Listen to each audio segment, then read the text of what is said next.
ED ने बोकारो में हुए 103 एकड़ भूमि घोटाले की जांच शुरू कर दी है। दरअसल बीते मंगलवार को ईडी की टीम ने बोकारो, रांची, रामगढ़ सहित दर्जनों शहरों में छापेमारी की। इस छापेमारी में ईडी को निवेश संबंधी दस्तावेज, जमीन के कागजात समेत अन्य चीजें मिली हैं। मीडिया रिपोर्ट्स के अनुसार ईडी ने वन भूमि को अपने नाम पर म्यूटेशन कराने वाले इजहार अंसारी के आवास पर भी छापा मारा है।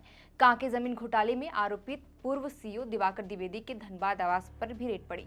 बताया जाता है कि ईडी द्विवेदी के यहां इसलिए पहुंची क्योंकि अवैध सौदे के समय वह सर्किल अधिकारी थे। इजहार अंसारी से 10.23 करोड़ रुपए देकर वन भूमि खरीदने वाली उमायुष कंस्ट्रक्शन को यह पैसा कहां से मिला है, इन सभी पहलुओं पर जांच की जा रही है। ईडी के मुताबिक सरकारी दर से काफी कम दर पर भुगतान के बाद भी रजिस्ट्री करा दी गई थी। आकलन के अनुसार जिस जमीन को 23 करोड़ से भी कम में बेचा नहीं जाना था, उसे इजहार ने उमायुष को केवल 10.23 करोड़ में बेच दिया। दरअसल जांच में यह बात सामने आई कि साल 2021 में उमायुष कंस्ट्रक्शन अस्तित्व में आई थी तो उसकी शेयर पूंजी सिर्फ 1 लाख रुपए ही थी, लेकिन 2 महीने के अंदर इसकी शेयर पूंजी बढ़कर 10.23 करोड़ रुपए हो गई। इतना ही नहीं, इसने 103 एकड़ वन भूमि में से 74.38 एकड़ जमीन खरीद ली, जिसे अवैध रूप से इजहार अंसारी के कब्जे में कर दिया गया। और इसीलिए ईडी यह जानने की कोशिश कर रही है कि आखिर इजहार ने जमीन को सरकारी दर से भी कम कीमत पर क्यों बेचा।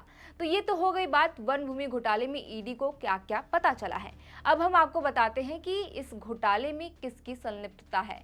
मिली जानकारी के अनुसार सरकारी अधिकारियों और बोकारो स्टील सिटी के अधिकारियों के बीच मिली भगत के जरिए जाली दस्तावेज पहले तैयार किए गए थे, जनता को गुमराह किया गया और उच्च न्यायालय के फैसले को भी गलत तरीके से पेश किया गया। वहीं घोटाले के संबंध में एक अधिकारी ने बताया कि बोकारो वन प्रभाग ने बोकारो के तेतुलिया गांव में एक बड़ी भूमि धोखाधड़ी के संबंध में एक केस दर्ज की है, जिसमें लगभग 100 करोड़ रुपए की 100 एकड़ से भी अधिक वन भूमि की अवैध बिक्री शामिल है, जो साल 1962 में बोकारो स्टील को दी गई थी। आधिकारिक सर्किल दर की तुलना में काफी कम कीमत पर बेचा गया था, जिसमें काले धन के उपयोग के बारे में गंभीर चिंताएं बढ़ गई।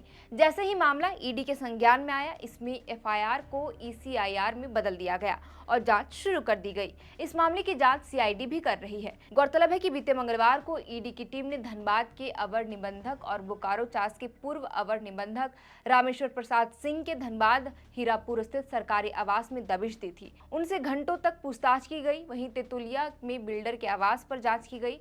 इसके अलावा बोकारो में उमायुष मल्टीकॉम प्राली के प्रोजेक्ट हेड किशोर किस्कू के आवास में रैयत इजहार हुसैन और अख्तर हुसैन के उकरीद आवास पर ईडी ने जांच की। वहीं चास अंचल के हल्का 7 कर्मचारी सुनील गुप्ता से भी पूछताछ हुई। झारुडी कल्याणेश्वरी अपार्टमेंट में धनबाद डीटीओ दिवाकर द्विवेदी के फ्लैट में भी ईडी का छापा पड़ा था। दिवाकर कांके का पूर्व सीईओ भी रह चुका है, जैसा कि मैंने आपको शुरुआत में बताया। अब देखिए बोकारो वन भूमि घोटाले की जांच कर रही ईडी को और क्या क्या इस जांच में पता चलता है। फिलहाल के लिए इस वीडियो में इतना ही। आप देख रहे थे द फोर्थ पिलर। हमारा नाम मिश्रा। बहुत बहुत शुक्रिया।